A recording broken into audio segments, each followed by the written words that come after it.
All right. I think we're live. There was a long delay here It was really long. before I hit the button to say go live and live.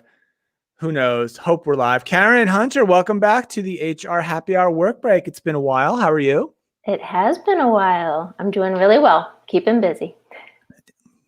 How are Yeah, you doing? I'm great. Lots to talk about.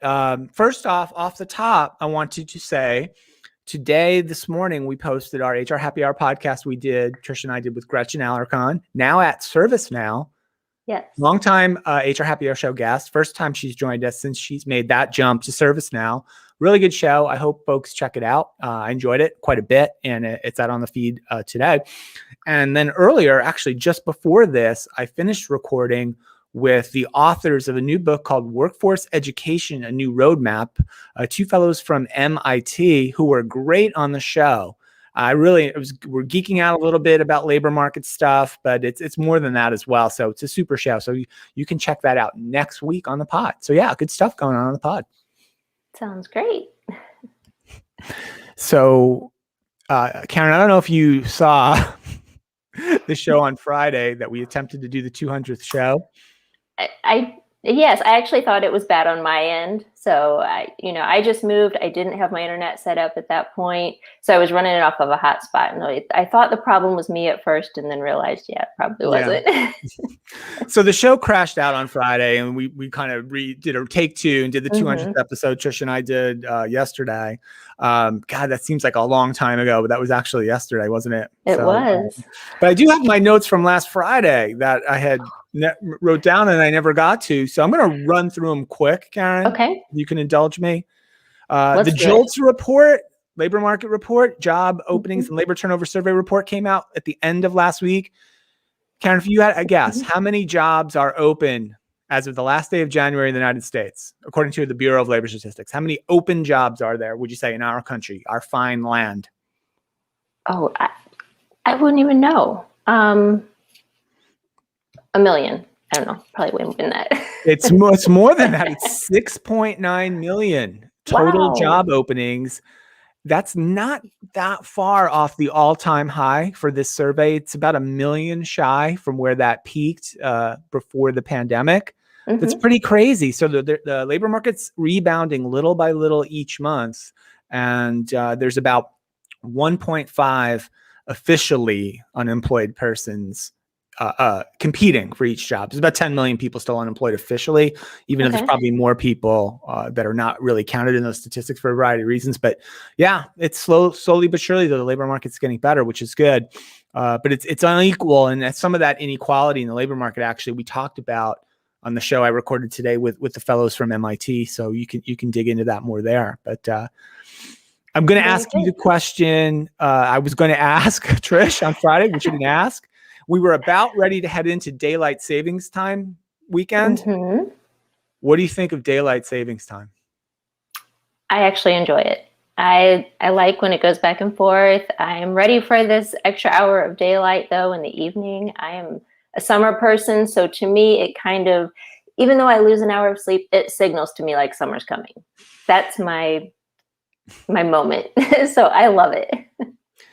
All I can say is it's killing me. I cannot get out of bed before like 9 a.m. I was more of I was kind of a 7:30, 7:45 kind of 8 a.m. person. Now work from home, right? It takes 7 minutes to go from being in bed to your office, right? Maybe 8 minutes. It depends on how long it takes the coffee to brew. So I don't really need to get up too early on any given day, to be honest with you. But I am dying. The first 2 work days here of daylight savings, I have struggled. I'm going to bed early. I was on that schedule with the sunrise pretty much. And now that the sunrise is later, it's killing me. It's killing me. I don't know. See, I kind of have another problem there. I've hit that point in my life where it's 6:30. I can't do anything about it. I never need an alarm. It is 6:30 on the dot. I'm up. I don't want to be up. I want to sleep. I can't. I sleep really well at night, but I'm awake first thing in the morning. So I'm now a morning person. That switched somewhere along the way. Yeah, I don't see how I can ever do that. I don't think I can ever make that adjustment. I don't like the morning. I'm one of those, I don't think anything good happens too early in the morning, to be honest with you. Are you an evening person though then? Or No, I'm not really, I'm not really any kind of person. midday? A very small window, 11 a.m. That's where I shine. There you go. And actually, if I could really control my schedule perfectly, which I normally have fairly good control over my schedule day to day. It's been busy this week, so I haven't done this. But like 11 a.m., 11:30 is when I like to exercise and work out, because I'm like the most awake. I feel pretty good. The least amount of stress maybe at that time. I don't know. That's my window there. I like those midday workouts a little bit before lunchtime. That's if I can manage that. That's my deal. Very good. You've got your spot. I guess I've got morning covered. So I don't know, Karen, exactly if this is ironic or not. I'm not completely sure I understand the definition of the word irony. Okay. But here goes. I read earlier that Tiger Woods has been in the news lately. He is joining with the gaming company that's behind the legendary video game Grand Theft Auto for a new series of golf video games. Okay. Starring Tiger Woods. And I'm thinking, this is the guy who almost just killed himself in an awful car wreck. Yes. Right. Careening down this twisty, mountainy road, wherever that was. And honestly, he's probably lucky to be alive. You know, I'm glad he is. But have you played Grand Theft Auto, Karen, or seen someone play it? Okay, so I have not played it myself. I'm definitely not a gamer, but yes, I know all about it. I've seen it. It's mayhem. It is mayhem. with automotive vehicles.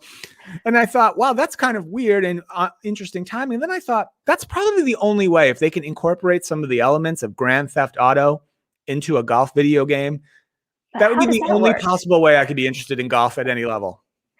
How does golf and Grand Theft Auto, though? How do they even go together? I don't.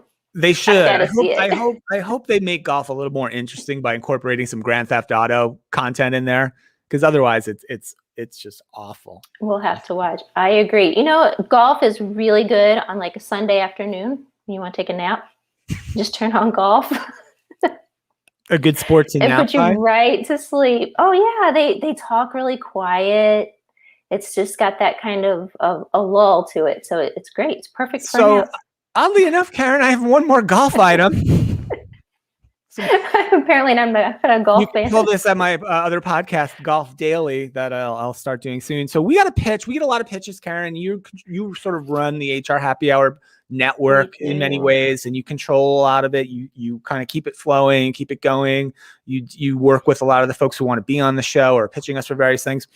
Yes. I didn't get. This is not a show pitch, kind of, but I got a pitch in my email or LinkedIn. I don't remember now, but I got a pitch for us, HR Happy Hour or H3 or whatever, to be an advertiser at the 2022 President's Cup golf event that's coming here to where I live in Charlotte, North Carolina. This is it's a big golf event, a match play. It's a big deal apparently in the world of golf. I don't know if I've ever really heard of it, but I thought about it. And I thought, that's probably not for us, maybe like advertising at a golf event and doing like hospitality, although it might be fun. I have no idea what that kind of thing would cost.